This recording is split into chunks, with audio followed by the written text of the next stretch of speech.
बिस्मिल्लाहिर्रहमानिर्रहीम, अस्सलाम वालेकुम वरहमतुल्लाहि वबरकातुहू। मैं इरफान अली और मैं आपको इरफान अली फूड सीक्रेट्स में खुशामदीद कहता हूँ। दोस्तों, आज मैं आपके लिए रेवड़ियों की रेसिपी लाया हूँ। आज हम तिल और चीनी से इंतहाई आसान और मज़ेदार तरीके से ये रेसिपी बनाएंगे इंशाल्लाह। अगर आप गुड़ से रेवड़ियाँ बनाना चाहते हो तो गुड़ की रेवड़ियों की रेसिपी भी ऑलरेडी मेरे चैनल में मौजूद है। मैं लिंक डिस्क्रिप्शन में दे दूँगा, आप जाके देख सकते हो।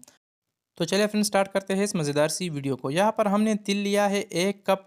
अगर ग्राम में देखा जाए तो यहाँ पर हमने 250 ग्राम तिल लिया है, जिसको हमने 1 से 2 मिनट तक अच्छे तरीके से रोस्ट किया है। आप इसे देख सकते हो।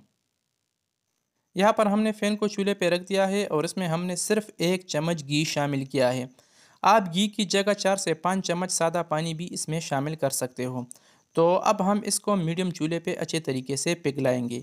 यहाँ पर हमने 1 कप चीनी लिया है, 1 कप हमने तिल लिया था और 1 कप हमने चीनी लिया है। अगर चीनी को भी ग्राम में देखा जाए तो तकरीबन 250 ग्राम चीनी हमने इस फ़ैन में शामिल किया है।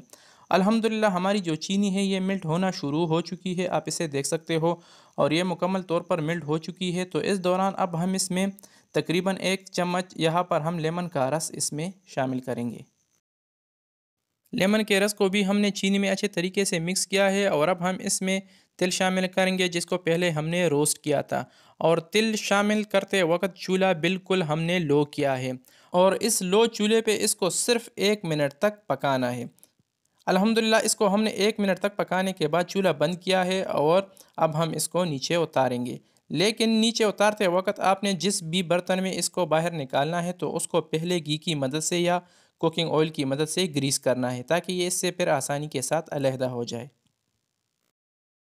और इसको हम ज़्यादा ठंडा नहीं करेंगे, बल्कि थोड़ा सा हम इसको ठंडा करेंगे और फिर हम इसकी रेवड़ियाँ तैयार तैयार करेंगे। क्योंकि अगर इसको हमने ज़्यादा ठंडा किया तो फिर इसकी रेवड़ियाँ बिल्कुल भी नहीं बनेंगी और ये बिल्कुल हार्ड हो जाएगी। तो आप इसे देख सकते हो, 2 किस्म की रेवड़ियाँ हम इसके तैयार करेंगे।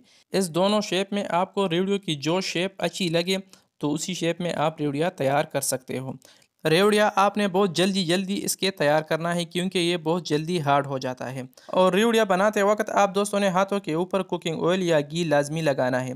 तो फाइनली दोस्तों, अल्हम्दुलिल्लाह हमारी तिल की जो मज़ेदार रेवड़ियाँ है ये तैयार है, रेडी है। तो दोस्तों, कैसी लगी हमारी आज की आसान सी और मज़ेदार सी रेसिपी? उम्मीद करता हूँ आप दोस्तों ने हमेशा की तरह हमारी आज की आसान सी रेसिपी काफ़ी पसंद की होगी। अगर वीडियो पसंद आई है तो वीडियो को भी लाइक करें और शेयर करें और चैनल को तो ज़रूर सब्सक्राइब करें। तो फ्रेंड, मिलते हैं नेक्स्ट वीडियो में, तब तक के लिए अल्लाह हाफ़िज़।